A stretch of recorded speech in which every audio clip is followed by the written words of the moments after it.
Bueno, vamos a hablar hoy de oración, pero antes de hablar de oración, porque venimos de hablar de oración, velar y orar, y ahora vamos a hablar del Evangelio en el hogar. Pero antes de hablar sobre esto, quería hablar un poco de fe, porque oración tiene mucho que ver con fe, tiene mucho que ver con esta conexión. Y para hablar de fe y de la oración, desde que empecemos, yo recogí a Pensamiento y Vida de Emmanuel, ¿vale? Porque aquí tiene él habla sobre la fe de cosas que me hicieron comprender mejor lo que es realmente la fe. Entonces, antes, lo que dice aquí Emmanuel en su principio es: para hallar el bien y asimilar su luz, no alcanza con admitir su existencia. Es indispensable ir a su encuentro con una disposición íntima de perseverancia y fervor. Entonces, porque todos pensamos que fe es creer. Fe en Dios es creer en Dios, ¿no? Creer es asumir la existencia de algo que muchas veces, aunque no lo vemos, pero asumimos su existencia. Pero la fe va más allá de la creencia. Yo creo y yo sé que existe esta mesa, ¿no? Eso es creencia. Yo sé que existe Dios, eso es creer en Dios. Pero ¿qué es la fe?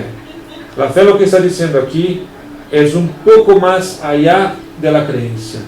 Es confianza, ¿no? Cuando confiamos en Dios, no solo creemos que Él existe, pero confiamos en su sabiduría divina, confiamos en su perfección, confiamos que Él cuida de nosotros. Yo veo mucho y veo con mucha alegría, por ejemplo, los protestantes, cuando dicen mucho esto, ¿no? Entregar tu vida en las manos de Dios, entregar tu vida en las manos del Padre, ¿no? Mucha gente dice: mira, pero si entregamos todo y nuestra parte. Pero yo comprendo que de entregar la vida, de entregar a nosotros al Padre, no significa eximirnos, ¿no? Quitar de nosotros la responsabilidad de hacer lo que debemos, pero sí saber que lo hacemos bajo la tutela, bajo la protección, bajo la inspiración de un ser divino perfecto que nos ayuda, nos encamina para lo que es bueno para nosotros.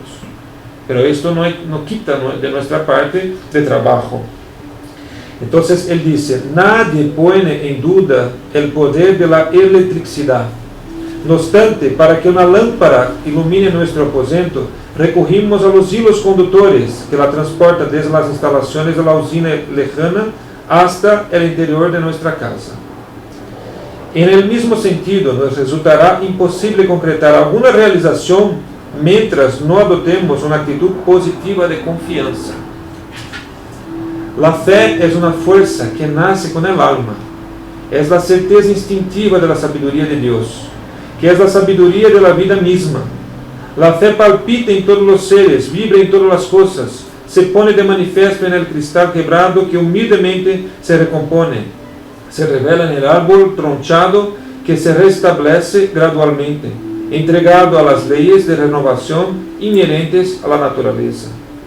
Si nos valiéramos conscientemente de la energía de la fe, podríamos suprimir extensas sinuosidades en nuestro camino evolutivo.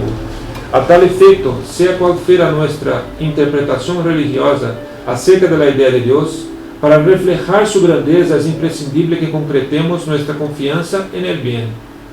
Recordemos el fenómeno de la lente y el sol. El astro del día distribuye equitativamente sus recursos, su luz, pero si con la ayuda de una lente hacemos que sus rayos converjan, obtendremos de él un poder más amplio. De igual modo, el bien eterno derrama la misma luz sobre todos. Sin embargo, cuando concentramos su fuerza en nosotros, mediante una positiva seguridad íntima, retratamos su gloria con mayor eficacia. Entonces, lo que está diciendo aquí claramente es que la fe es una fuerza creativa.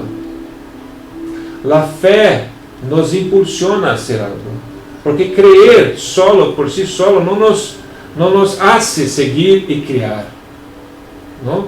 Lo que nos hace hacerlo es esta confianza que tenemos en Dios, esta conexión íntima y que sea, ¿no?, como se dice, que sea positiva, que sea a través de nuestra voluntad. Por eso es importante que nos conectemos y pongamos nuestra voluntad.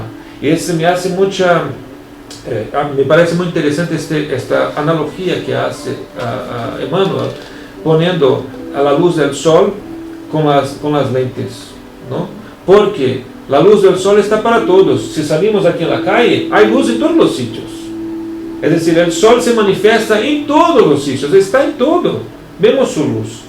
Pero para concentrar esta luz y hacer que produzca algo, fuego por ejemplo, hay que tener un trabajo de coger de esta lente, esta lupa, y ponerla ahí para que se concentre, para que esto se produzca de una forma más efectiva. Así es la fe. Cuando tenemos la fe, la confianza, concentramos esta fuerza divina en nosotros mismos, para que Dios trabaje en nosotros, para nuestra transformación, y también trabaja en nuestro entorno a través de nosotros. Por eso la fe es tan importante. Pero la fe es el mecanismo, ¿no?, de conexión, ¿no?, que hacemos. La fe es esta confianza, yo sé que hay un Padre que me cuida, que me ayuda, que trabaja en mí, y yo confío en Él, ¿no? Así como las personas que muchas veces tienen miedo de volar, pero se fía del piloto del avión, porque sabe que va a conducir esta aeronave de una forma segura hasta que llegue a su destino, ¿no? Pero la fe anda junto con la oración, ¿no? ¿Por qué? Voy a leer también lo que dice aquí Emmanuel en el mismo libro sobre la oración. La oración es el divino movimiento del espejo de nuestra alma rumbo a la esfera superior para reflejar su grandeza. Mira qué frase que contempla tanta cosa en una frase tan pequeña. La oración es el divino movimiento. ¿Por qué? Porque nosotros tenemos esta chispa divina dentro de nosotros. Entonces, cuando nos movimentamos, ¿no?, en dirección a Dios, hacemos un movimiento divino. Porque ¿qué tenemos nosotros que se asemeja al Padre? ¿Por qué somos a la imagen similitud, ¿cómo se dice? Semejanza de Dios.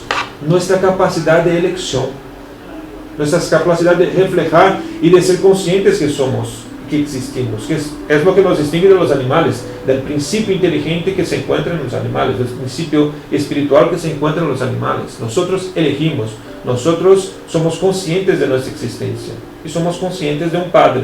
Como dijimos, hermano ya lo dijo, que nacemos con la fe en nosotros. Solo desarrollamos, porque nosotros tenemos que desarrollar esta voluntad de conectarnos con Dios. Si cuando nos comunicamos con alguien, nos comunicamos, pero esperamos que haya un interlocutor al otro lado, ¿no?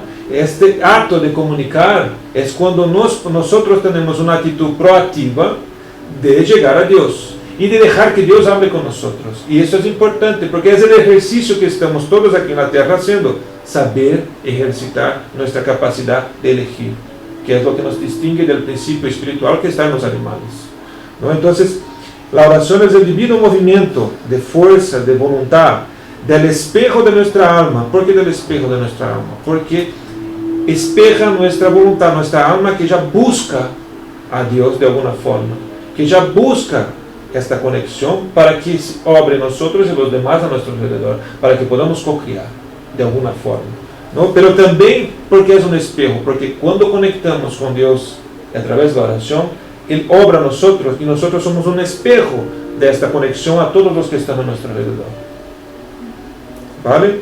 A la esfera superior, claro, porque es Dios, es superior, para reflejar su grandeza. Pues aquí es una frase tan pequeña, pero que unido a lo que estamos aprendiendo con la fe, dice mucho. Nos referimos aquí al llamado fervoroso del Espíritu a las potencias celestes, ya sea vestido con la fórmula verbal o absolutamente despojado de ella en silencioso mensaje de la vibración. Es decir, la oración no necesita ser con palabras, necesita ser con la corazón, con la vibración, ¿no? Con esa sensación, esta voluntad de conectarnos con Dios.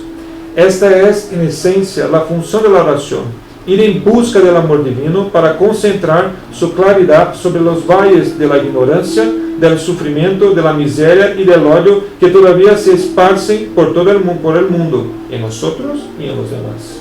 Entonces, cuando oramos, estamos trabajando, dejando que Dios nos ayude a quitar todo esto, nuestro sufrimiento, esta ignorancia en nosotros mismos y en los demás, porque servimos ahí.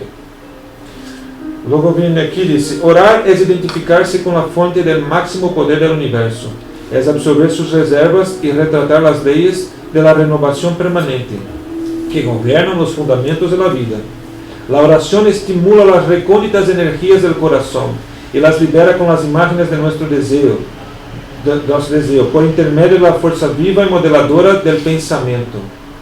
Dichas imágenes, cuando ascienden a las esferas superiores, se ponen en contacto con las inteligencias visibles o invisibles que nos rodean, a través de las cuales habitualmente recibimos las respuestas del plano divino, porque el Padre todo bondadoso se manifiesta también por medio de los hijos que se convierten en buenos. Entonces, cuando oramos, muchas veces notamos que las respuestas vienen a través de una lectura, a través de un cartel que vemos, una persona que llega, un sueño. Entonces, eso que está diciendo, ¿cómo hacemos? El pensamiento actúa en el fluido universal que hace llegar de una forma muy, muy amplia, como las olas de radio, ¿no? que llega, pero tienen un alcance corto. Nuestro pensamiento llega al infinito, porque está conectado con la fuente creada por Dios, que conecta a todos a todo, que es el fluido universal que compone todo lo que existe en el universo. La voluntad que ora hace vibrar el corazón sensible y produce reflejos luminosos a través de los cuales el espíritu recoge en silencio, bajo la forma de inspiración y consuelo, el influjo de los mensajeros divinos que presiden su territorio evolutivo. El propósito que lo guía es la renovación de sus emociones, de sus ideas, con lo que se perfecciona su existencia. La plegaria es el más elevado sistema de intercambio entre la tierra y el cielo, y la tenemos a nuestra disposición. O sea, tenemos el móvil más potente del mundo, que es nuestro pensamiento, para conectarnos con Dios, y solo tenemos que poner nuestra voluntad para hacerlo. Para concluir, por el divino circuito de la plegaria, la criatura solicita el amparo del Creador, y el Creador responde a la criatura a través del principio ineludible de la reflexión espiritual. Por medio de dicho mecanismo, le tiende sus brazos eternos, para que se eleve desde los valles de la vida fragmentaria hasta las cimas de la vida misteriosa. Es decir, en resumen, tenemos que tener fe, y la fe es confianza. Y cuando confiamos, entregamos nuestra vida en el sentido de, para que Él, Dios, obre a través de nosotros, nos haga evolucionar y nos ayude a ayudar a otros a evolucionar, contribuyendo para la creación universal. Y la forma de hacer esto, o sea, de crear esta conexión, ese trabajo continuado, es a través de la oración. Es la oración que nos conecta a Dios, y la oración requiere voluntad, porque Dios lo que quiere que hagamos, que aprendamos a utilizar nuestra voluntad, que le reconozcamos y que sepamos cómo interpretar sus designios para poder trabajar en este mundo y co-crear juntamente con Él. ¿Tiene sentido todo esto? Sí. ¿Alguien quiere hacer algún comentario antes que sigamos? Dime, Maribel. Es que lo has dicho tan claro y tan bien que yo creo que no necesitamos ninguna explicación más. Muy bien, muchas gracias. Y todo esto para empezar con el tema de hoy, porque vamos a hablar del Evangelio en el hogar. El Evangelio en el hogar es este trabajo que hacemos en nuestra intimidad familiar de conexión con Dios, ¿no? De dejar, permitir que Él también se conecte con nosotros en nuestro hogar, que es nuestro recóndito, ¿no? de armonización, donde recargamos nuestras energías, donde tenemos nuestro sitio de acomodación o de concentración, donde buscamos el refugio de todo lo que nos rodea muchas veces cuando necesitamos ahí, ¿no? Centrarnos en nosotros mismos. Entonces, ¿qué es el Evangelio en el hogar? Tiene como objetivo principal la mejora del ambiente afectivo e espiritual de la familia.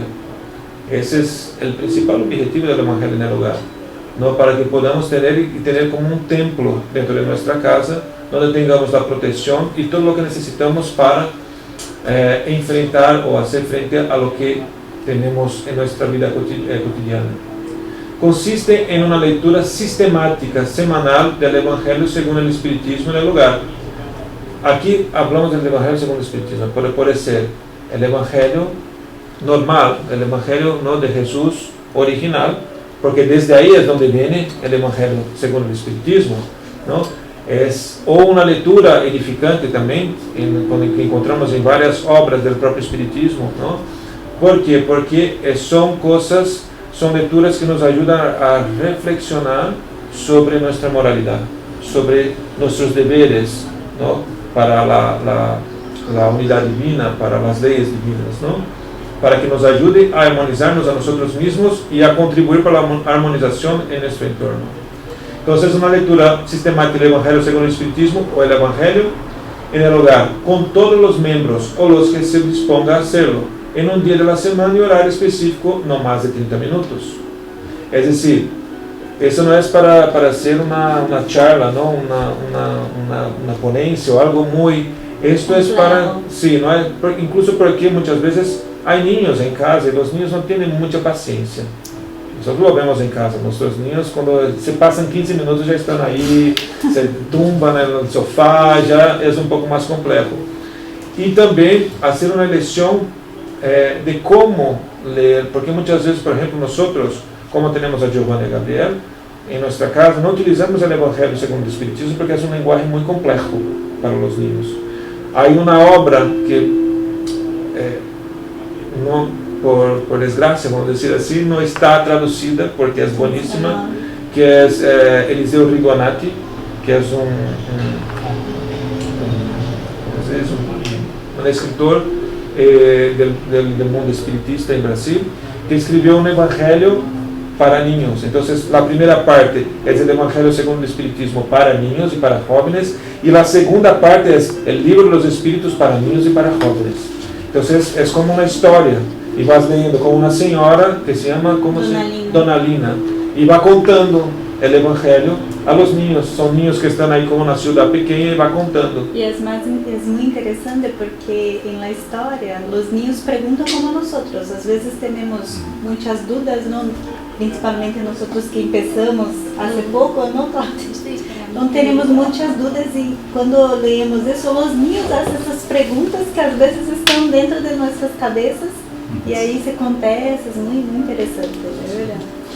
Pero claro, todo depende de lo que tengamos a la mano. Lo importante es, si tenemos el Evangelio según el Espiritismo, que tiene un lenguaje complejo, lo que nos cabe como padres es intentar interpretar esto para ellos de una forma sencilla, de una forma más fácil para que lo comprendan. Pero lo importante es que sea algo sencillo, 30 minutos durante la semana, y que sea en un horario específico.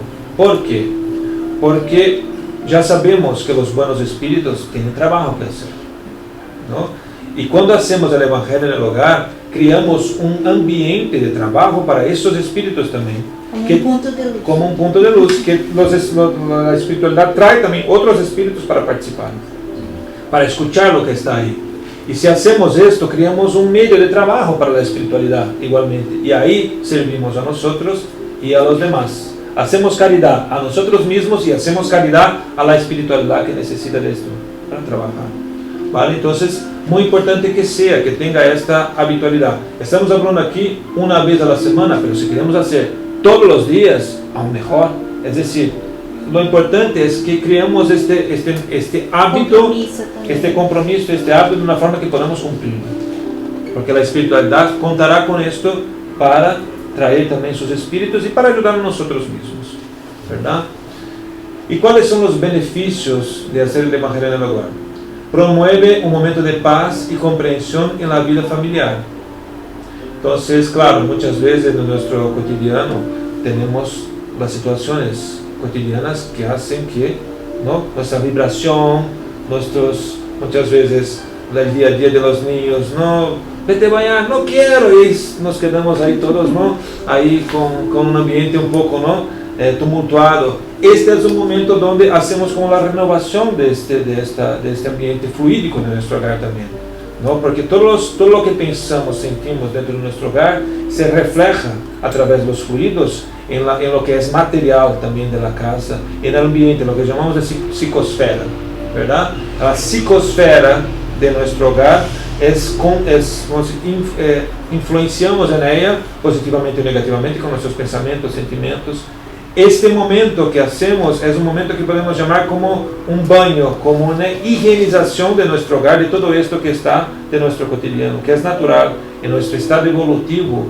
No conseguimos estar en paz, armonía, con tranquilidad, no todo el momento. Tenemos momentos de rabia, tenemos momentos de angustia, tenemos momentos de confianza, tenemos momentos de poca confianza, tenemos momentos donde peleamos muchas veces. Es normal de nuestro cotidiano hacerlo, aunque intentemos no hacerlo, pero esto pasa. Entonces, cuando hacemos el Evangelio en el hogar, higienizamos todo esto y reempezamos, ¿no? Para que podamos aprovechar también para que esto trabaje en nosotros y nos dé la paz para poder tener discernimiento, para elegir bien a partir de aquel entonces. Une más los elementos de la familia. Claro, es un momento de unión familiar. Hoy uno está con el iPad, otro está con el iPhone, otro está con, no sé, hablando, ¿no? Jugando a Roblox, como en casa, que la niña se queda ahí jugando a Roblox por internet y aislado, ¿no? Porque antiguamente todos se reunían delante de la televisión.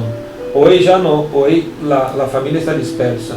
Es un momento entonces donde conseguimos reunir a la familia para hablar de cosas no importantes, pero de cosas esenciales. En medio de un mundo material que nos invita a desconcentrarnos de nuestro espiritual, ese es un momento donde volvemos a centrarnos en esto que es importante, que es nuestra conexión con Dios, con la espiritualidad, para que podamos evolucionar.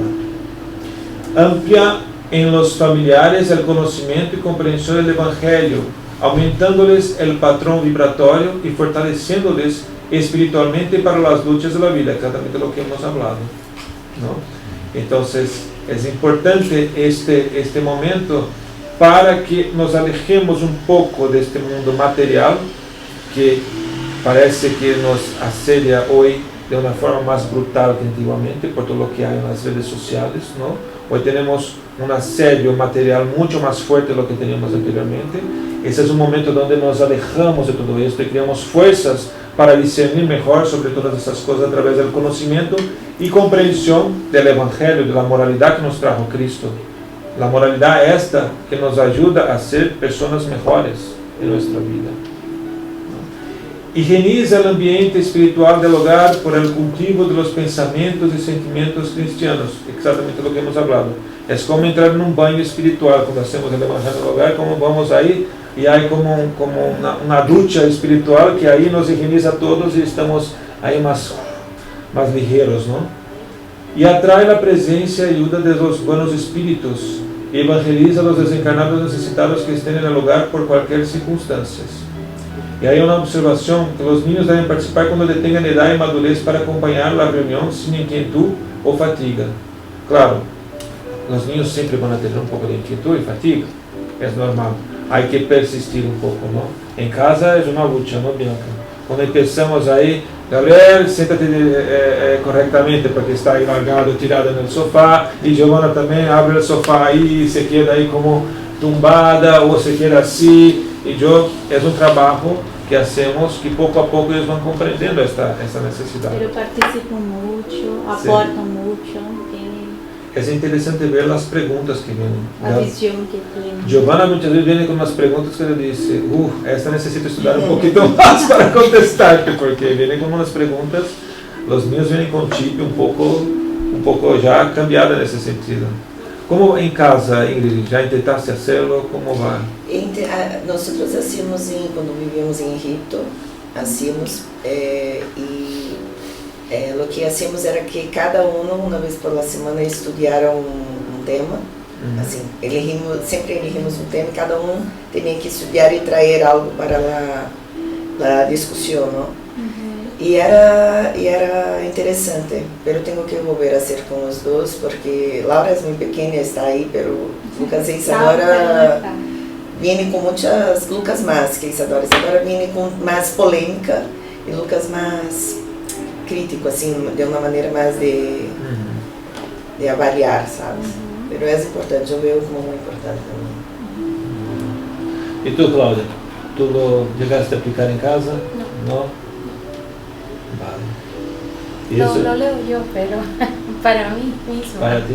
Bueno, al final hacemos el Evangelio en el hogar con quien quiere hacerlo. Si Ya. somos solo nosotros, somos solos Ya. nosotros.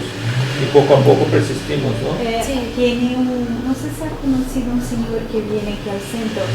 Ahora está, incluso con COVID, creo que no ha conocido a, ¿cómo se llama? O señor que... Jesús. No, un señor que viene aquí conmigo. Aquí participa de Ah, segunda-feira. señor Wilson. Señor Wilson. Ha venido aquí algunas veces y él tiene un compromiso que es como dar clases, entre comillas, para la espiritualidad. Entonces todos los jueves a las 8 lee en voz alta como si estuviera dando clases. Y eso es algo que hace desde Brasil y tiene ese compromiso. Y ha dicho que es increíble, que se siente así muy bien, que... Y cuando él ha dicho eso, me ha sonado un poquito raro, pero hoy yo comprendo mejor eso, estudiando, porque estamos cercados, ¿no? Entonces, aunque encarnados no hay ninguno, pero hay un montón de gente ahí que va a estar contigo y te inspirando y cosas. Entonces lee alto, en voz alta, ¿sabes? Es muy interesante eso que él me ha enseñado. Qué buena idea, ¿verdad? Sí. Bueno, vosotros, una pregunta, ¿vosotros conocisteis el espiritismo ya cuando los niños ya eran mayores o fue antes? Cuando eran mayores. Cuando eran mayores. Así que no tuvisteis desde temprano la oportunidad de conocer esta metodología. No. Afortunadamente no. No. Muy bien. Pero ya, porque por ejemplo en nuestra casa, cuando las personas van en nuestra casa y estamos ahí en domingo, por ejemplo, ellos se unen a nosotros a la Evangelio en el hogar. ¿Tú ya has participado de nosotros alguna vez? No sé. No. Lucas y Mónica un día estuvieron en casa, bueno, en las navidades cuando estuvieron ahí con nosotros, el domingo teníamos que hacer el Evangelio y participaron con nosotros. Entonces ya tuvieron, porque es un momento, parece... Hay una cosa interesante que os voy a contar. Cuando empezamos muchas veces se nota una tensión. ¿Por qué? Bien, vamos a hablar.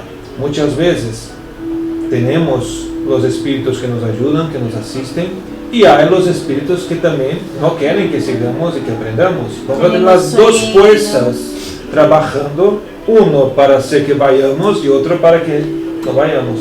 Entonces en principio, ¿no? Esto puede resultar un poco difícil. Yo notaba, por ejemplo, cuando empezamos, las dos energías. Yo notaba la energía que impulsionaba para hacerlo y seguir en el bien, y notaba la energía, la tensión, por ejemplo, que había en el ambiente. Había los dos, porque estamos tratando con los mentores que están ahí trabajando con nosotros, pero también estamos tratando de cuidando los espíritus que están ahí, ¿no? Que están trabajando, que están escuchando. Esas energías van a estar ahí. Entonces es normal, por ejemplo, que algunas veces sintamos estos conflictos energéticos en el ambiente, pero tenemos que seguir porque después cuando va pasando el tiempo, esto va fortaleciendo, nosotros vamos fortaleciendo y vamos sintiendo menos, vamos a tener más capacidad de protegernos energéticamente de esto y de recibir menos influencia. Y también eso es permitido de alguna forma para que vayamos, para que sigamos, para que persistamos, ¿no? Las dificultades vienen para ayudar, para que aprendamos, que nos pongamos nuestra voluntad con más fuerza. Para eso sirven las pruebas. Entonces es normal que esto pase en principio, pero persistir, ¿vale? Esa es la experiencia, por lo menos que hemos tenido nosotros en casa, ¿no, Bianca? Una vez notamos ahí en el aire también un espíritu necesitado que estaba ahí buscando respuestas. Entonces si hay también mediunidad en algún miembro de la casa, esto puede pasar, puede resultar en alguna, pero lo importante es que no convirtamos esta reunión en una reunión mediúnica, porque no es el propósito, ¿no? El propósito es que nosotros estemos con la claridad suficiente, con la conciencia abierta lo suficiente para aprendizaje. Recordando que los buenos espíritus, ya hemos hablado de esto algunas veces, los buenos espíritus nunca van a quitarnos la oportunidad de nosotros de aprender. Es decir, los espíritus, vamos a llamar de inferiores porque no tenemos otra palabra, pero los espíritus que todavía ignoran muchas cosas del conocimiento lo hacen, pero lo hacen con desconocimiento muchas veces, a veces sin querer hacer maldad, pero lo hacen y quitan, ¿no? Si hay un medio en la familia, quitan, ¿no? Empiezan a querer intuir, influenciar y quitar la capacidad de que estemos atentos a lo que está pasando. Entonces, evitar que esto ocurra para que podamos, hay momentos para que la mediunidad ocurra, hay momentos para que esto ocurra de una forma productiva, ¿no? Preparación.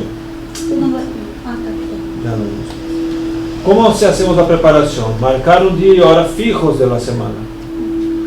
Apagar todos los aparatos que puedan interferir, perturbando o agitando el ambiente. Una música suave y blanda puede ser puesta favoreciendo el ambiente. Claro, la música siempre favorece el ambiente. Una música calmada, por ejemplo, como esta, que es un piano, alguna cosa que favorece una relajación. No lo suficiente para dormir, no una música de meditación para dormir, porque senão ahí todos se quedan ahí durmiendo durante el evangelio. Pero que sea suficiente para bajar la tensión.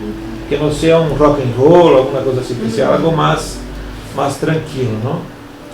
Preparar una jarra, esta palabra me resulta dificilísima de hablar en español, jarra. Preparar una jarra con agua para fluidificación. Entonces, ¿qué hacemos? Dejamos ahí y mientras estamos haciendo el evangelio, los espíritus están fluidificando el agua, ¿no? Energizando para que podamos tener ahí también la contribución, vamos a decir, material y espiritual para nuestra armonización interna. Y elección de un dirigente. No hay que tornarlo esto una votación formal, ¿no? No hay que hacerlo como una campaña, ¿no? Ya estoy viendo a Gabriela ahí con el cartel, votar a Gabriel para dirigente del evangelio del hogar. No hay que hacerlo así. La elección de un dirigente es porque hay que tener un líder, ¿no? Para guiar un poco y que sea la persona que tenga mayor capacidad no solo de comprensión para explicar, pero que sea por lo menos que tenga una capacidad de mantener el orden de todo esto, ¿no? Suele ser las mujeres, porque los hombres son un desastre. No sé, porque en casa eres tú. No, en este momento, ¿no? Porque en todo el resto eres tú. Entonces, elegir este dirigente es importante para tener un orden, porque si no, la vida se convierte en una anarquía. Desarrollo. ¿Cómo se desarrolla el evangelio del hogar? A través de una oración inicial preferencialmente sencilla, espontánea y breve, ¿no? No hay que hacer nada, porque si son 30 minutos, si quedamos 15 haciendo la oración, esto ya tomamos casi todo el tiempo. Es decir, es una oración sencilla que nos hace conectar con Dios, como ya hemos visto, para que podamos tener la asistencia y crear esta conexión, ¿no? A través de nuestra voluntad, y crear esta posibilidad de que los espíritus obren a través de nosotros y a través de la reunión en el ambiente. Una lectura del Evangelio metódica y secuencial, máximo de 10 minutos. ¿Por qué metódica y secuencial? Porque si vamos, por ejemplo, al Evangelio, Kardec lo que hizo es coordinar toda la secuencia de estudios en el Evangelio, que no está en la secuencia del Evangelio, está en una secuencia distinta, para fomentar una comprensión secuencial de todo lo que el Espiritismo trae a través de la moralidad de Jesús. Entonces, hacerlo metódico ayuda a que esta comprensión va poco a poco desarrollándose, ¿no? Para después llegar al final y tener una comprensión completa.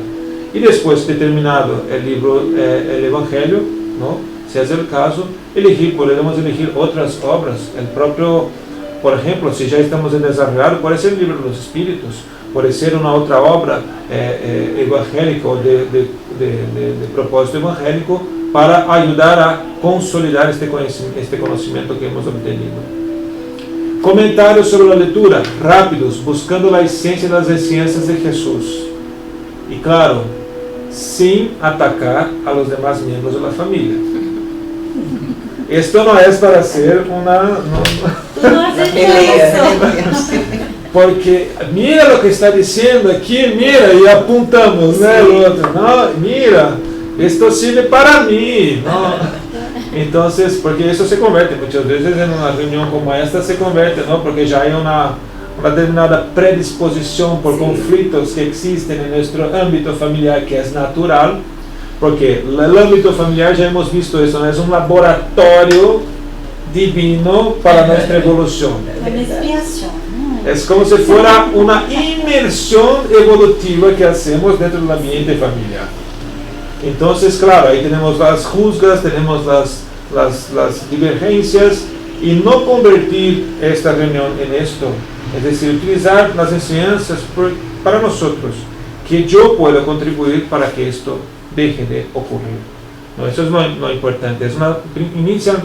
Principalmente es una transformación moral íntima que hacemos con nosotros, y eso nos ayuda a hacerlo, no convertir esto en un juzgado, ¿no?, de acusaciones. Y ¿alguien quiere hacer algún comentario? Esto vamos con bastante tiempo. Si alguien quiere comentar alguna experiencia que ha tenido, alguna cosa en casa, ¿tenemos alguna experiencia? No, Bueno, solo la clavícula de Gabriel, ¿no? Después que le golpeé yo, Uma discussão, né? una discusión ligera. Sí. No, yo he notado el poder de la oración. Ahí estamos haciendo el Evangelio en un lugar que es una práctica común entre los espíritas, no espiritistas. Espiritistas es lo mismo. Espíritas. Pero yo he notado el poder de la oración cuando estaba en un grupo evangélico, que de Angélica y Carlos, que son nuestros amigos. Y yo siempre busco a Dios, siempre, desde pequeña, siempre busco, pero nunca había encontrado algo así que me explicaba todo, como el espiritismo me explica muchas cosas. Pero en este grupo evangélico también ha sido buenísimo, porque ahí el pastor ha dicho, ha hecho una charla sobre el poder de la oración, hemos hablado sobre eso, y yo empecé a poner aquilo en práctica, a orar, y es increíble como las cosas ocurren, porque una persona que yo nunca había hablado, la manicura que estaba haciendo, yo tenía una duda en mi cabeza, la manicura, empezó a hablar sobre la duda que yo tenía en mi cabeza, yo dije, no, eso no es posible, es algo, y es increíble como las cosas empiezan a ocurrir cuando tú oras, pero con una frecuencia y de verdad se entrega, porque para mí ahora estoy en un momento un poquito bajito así, ¿sabes? Entonces es muy difícil a veces orar, conectar con Dios, tener esta disciplina, pero yo me acuerdo de esta época que estaba orando, que tengo que retomar, que como las cosas cambiaron en mi vida. Yo no tenía empleo, he conseguido empleo, las cosas han surgido así, ¿sabes? Entonces ha sido un momento maravilloso y yo atribuyo esto al poder de la oración. Sí. Sin duda. Es interesante, voy a contar aquí un caso, ¿no? Porque hay un libro que se llama Devastando el Invisible, creo que usted tú que me lo diste, ¿no? Investigando lo invisible. Sí, en español, ¿no? Sí. Y ella cuenta, ¿no? Y pone cuenta que va en el mundo, en el plano espiritual, desdoblamiento, a un centro de recogida de oraciones. No sé si te acuerdas de este pasaje. Y me resultó muy interesante, porque por aquí recogen todas las oraciones. Hay trabajadores que recogen para que sea trabajado todo esto, ¿no?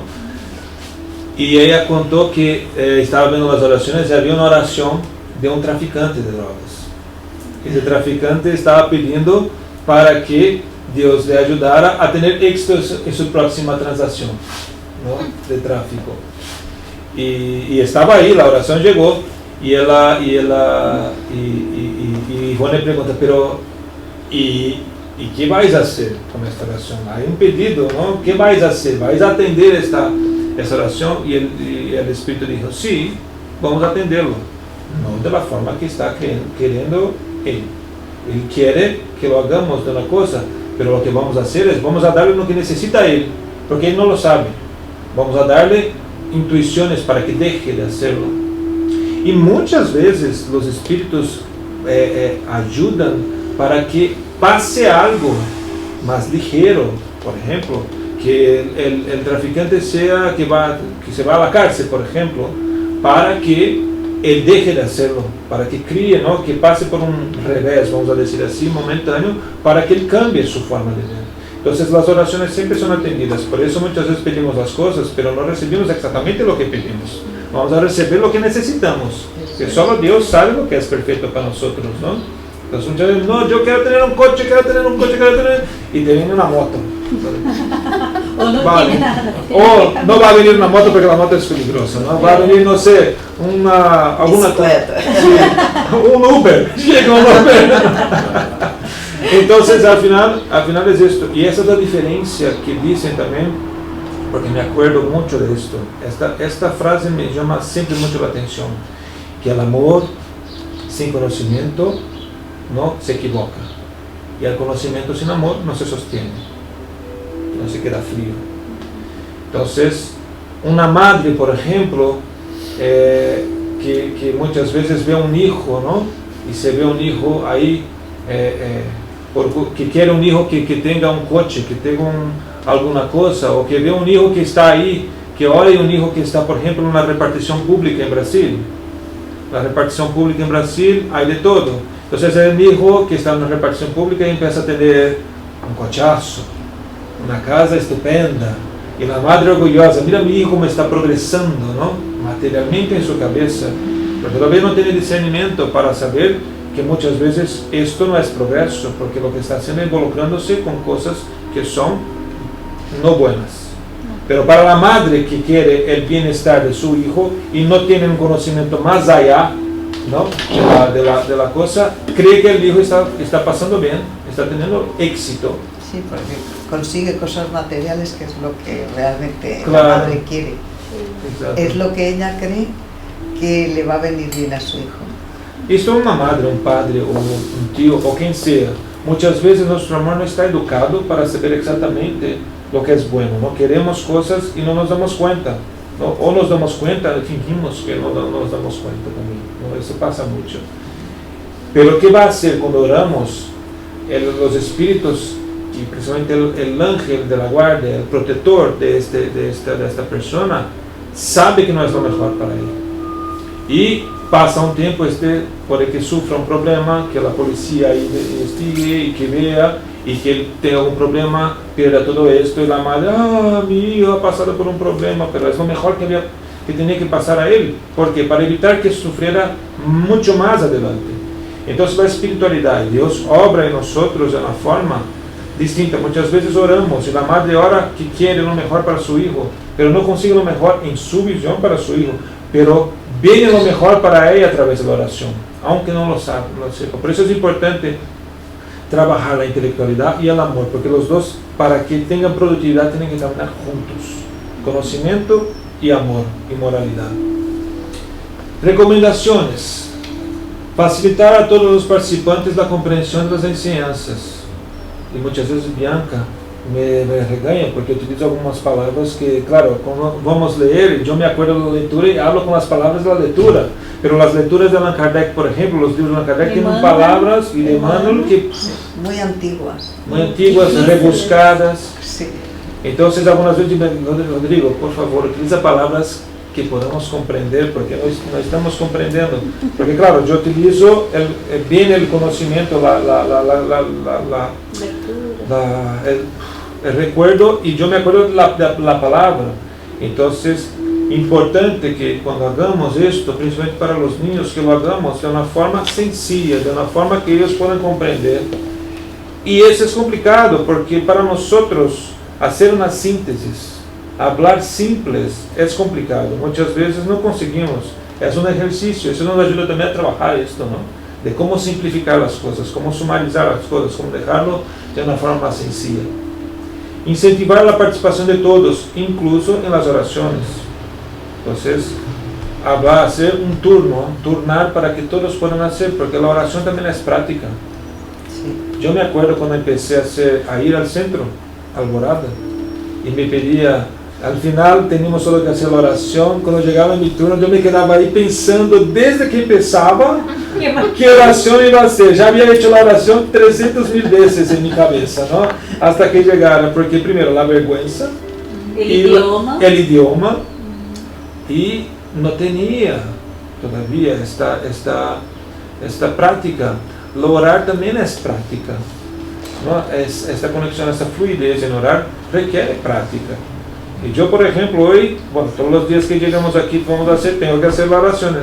Entonces ya me resulta un poco más fácil. Aún me es complejo por el idioma, pero me quedé un mes sin venir por las vacaciones. Cuando llegué aquí me costaba. Entonces orar es práctica. Hay que orar siempre para practicar. Entonces fomentar que todos hagan la oración, por más pequeño que sean, por más sencilla que sea la oración, por más, es ayudar a que los niños también aprendan, y a nosotros, a practicar y tener este hábito, porque es como dar el móvil a nuestros hijos más potente del mundo, la capacidad de hacer oración, ¿no? Conectarnos con Dios, buscando desviar la atención hacia otros temas, y esto pasa mucho, ¿no? Aquí, por ejemplo, mismo en el centro, cuando estamos aquí, muchas veces empezamos con un tema, cuando vamos al final ya no sabemos ni volver al tema inicial que estamos discutiendo, porque ya se desvió a temas. Entonces, y eso es importante, una cosa que ayuda mucho en esto es la meditación, porque saber concentrar, saber focalizar es una arte, es un entrenamiento, y hay que saberlo hacerlo para poder concentrar. ¿Para qué? Para poder sacar la mejor enseñanza de todo lo que estamos estudiando. No utilizar las enseñanzas para críticas a miembros del grupo, como hemos dicho ya, no utilizar esto como un juzgado, ¿no? No crear polémicas, o sea, no evitar decir cosas que puedan crear incluso malestar en los otros miembros de la familia, con cosas polémicas. Yo voy a hablar aquí porque sé que ahí le voy a tocar. No suspender la reunión por paseos, visitantes, cosas irrelevantes. Aquí estamos hablando de cosas irrelevantes. Voy a viajar a Brasil, tengo un compromiso, no puedo, entonces claro, pero cosas irrelevantes. No voy porque quiero dormir. Gabriela al hospital domingo. Sí, esto fue un caso importante, ¿no? Porque muchas veces utilizamos cosas irrelevantes, por ejemplo, voy a dormir o voy a hacer un paseo en el parque. No, sí que sean cosas que realmente, porque la espiritualidad cuenta con nosotros cuando lo hacemos. Nos ponemos a servicio de la espiritualidad y de Dios cuando lo hacemos. Y no, por fin, no convertirla en una reunión mediúnica, como lo hemos dicho, porque hay muchas veces que hemos escuchado que reuniones mediúnicas, reuniones familiares que se convierten en reuniones mediúnicas. Es decir, la reunión mediúnica tiene un sitio para ocurrir, con protección adecuada, si hacemos en casa esto, no vamos a tener, es como un médico que puede hacer el trabajo fuera del hospital, sí, puede hacer en la calle, si hay una emergencia, pero no va a tener el equipo necesario para hacer la asepsia, no va a tener como la higienización, no va a tener el equipo médico para apoyarle, no va a tener entonces. Es decir, no es el mejor ambiente. Hay un caso que está en un libro que no me acuerdo cuál es el nombre del autor. Si tú dices Alfredo, vas a ver. Creo que es un libro que recibí de Alfredo. Mira. Es un libro que recibí de Alfredo que es muy interesante y que habla justamente de esto. Un caso, era un trabajador en un centro espírita que empezó en su casa, en las reuniones del Evangelio, a hacer reuniones mediúnicas. Se convirtió en una obsesión. Es decir, lo que pasó es que un espíritu ahí empezó a aprovechar, el niño era medium, empezó a actuar sobre el niño, empezó a tener, y un día llaman al responsable del centro para acudir a la casa porque estaba pasando algo y tenía que estar ahí. Cuando llegó ahí, el padre estaba tumbado en la cama, ahí estaba la madre, creo que la madre estaba incorporada también porque era médium. ¿Y qué pasó? La madre que estaba con el espíritu decía, mira, no, vente a ayudarnos porque está con hemorragia fluídica. Decía que el padre estaba con riesgo de vida porque estaba con hemorragia fluídica. Y claro, el presidente del centro, ya notando que era una obsesión, ya empezó a actuar. Dice, no hay hemorragia ninguna aquí. Y ya, claro, la espiritualidad amiga ya tiró las telas espirituales fluídicas para prender, para ¿no? impedir que este espíritu siguiera haciendo lo que estaba diciendo, esclareció y dijo, mira, no hagáis más esto, porque es complicado, puede tener un proceso obsesivo, un proceso de fascinación muy fuerte, no es el ambiente adecuado. Cuando vemos el libro Los Medios, Kardec y la espiritualidad nos dice, ¿no?, que la mediunidad tiene que ser practicada oportunamente y para un fin útil. No es el caso de la reunión del Evangelio en el hogar, ¿verdad? Muy bien. Bueno, nos quedamos por aquí y